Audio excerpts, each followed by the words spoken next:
Hi, I'm Tiffany Miller, a registration volunteer at the Syracuse University Art Museum and art history and museum studies graduate student at Syracuse.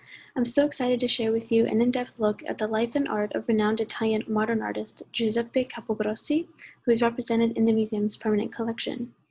SU Art has only one piece by Capogrossi, but this piece was made during the turning point of his career. I'll also have a brief dialogue about Capogrossi's work in the spatial movement and one of the groups that he formed at the end of his career, Gruppo Origine, through his abstracted works. Giuseppe Capogrossi was born on March 7, 1900, in Rome. In 1922, he completed a law degree, but immediately devoted himself to painting and dabbled in printmaking.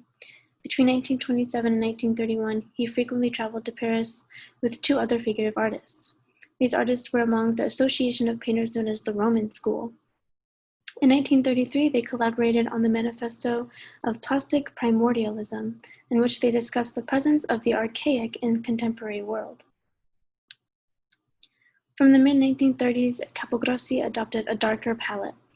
He also began painting the world around him. For about a decade, he committed his art to the figurative style, but things quickly took a turn. From the beginning of the 1940s, there was a transformation in his paintings.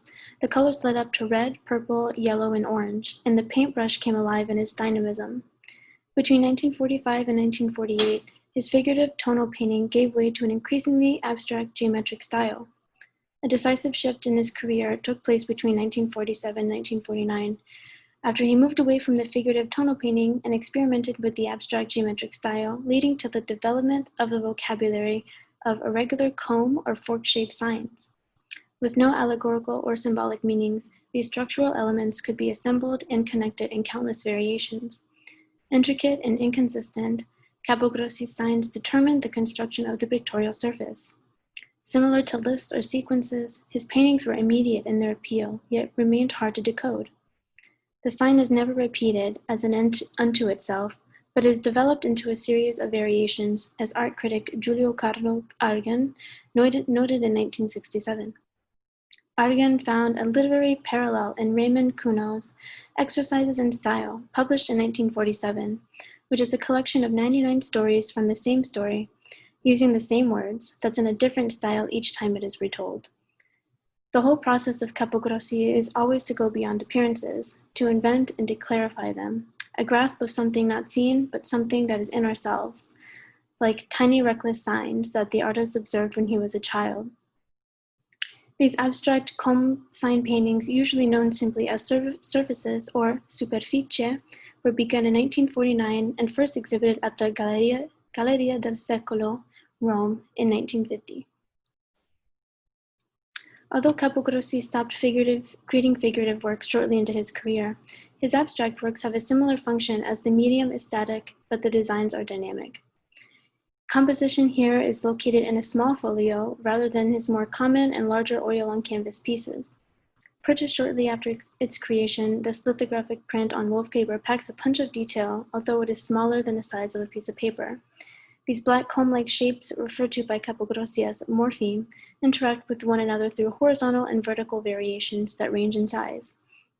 Composition is an example of his modulation, in that the variable, which is the design, the comb-like design, consists in the positive-negative effect of the color, in which here the black design contrasts with the bright yellow color.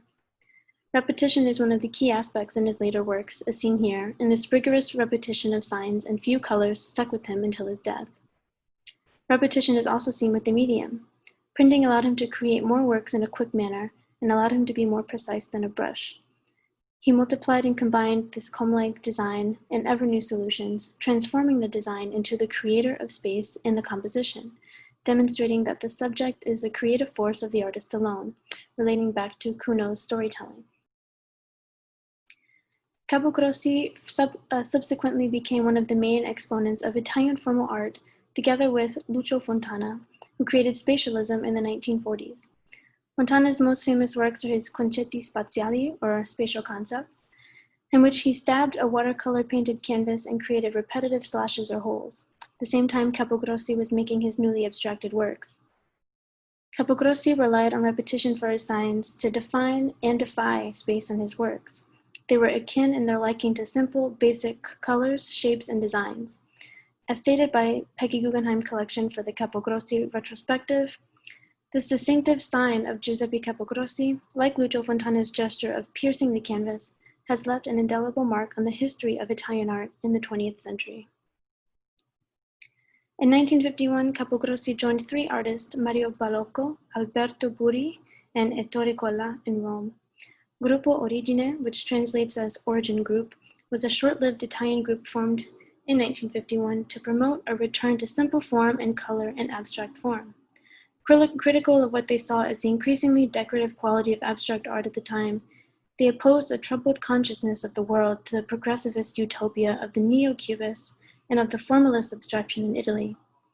In their founding manifesto, they called for a return to the fundamentals, by openly renouncing three-dimensional forms, by reducing color to its simplest and incisive expressive function, by evoking pure and elemental images. The group expresses the necessity of a rigorous, coherent, energetic vision, which is primarily anti-decorative. Readily embracing the many changes affecting the country in the post-war era, especially scientific progress, the group advocated for a new spatial art that acknowledged recent inventions, such as television and neon lighting. They held a group exhibition in Rome at the Galleria Origine in 1951, but disbanded the same year. Capogrossi became synonymous with the Italian boom of the 1950s and 60s, a period of optimism and rapid economic expansion, and in 1971, the Ministry of Public Instruction gave him a golden medal for his cultural achievements. Thank you very much for taking the time to tune in for this artist talk and brief look into modern art, Italian art, in the Syracuse Art Museum's permanent collection. Feel free to drop a comment on the SU Art Facebook page and Instagram pages if you have any questions about Giuseppe Capogrossi or want to know more about the art collection. Thank you.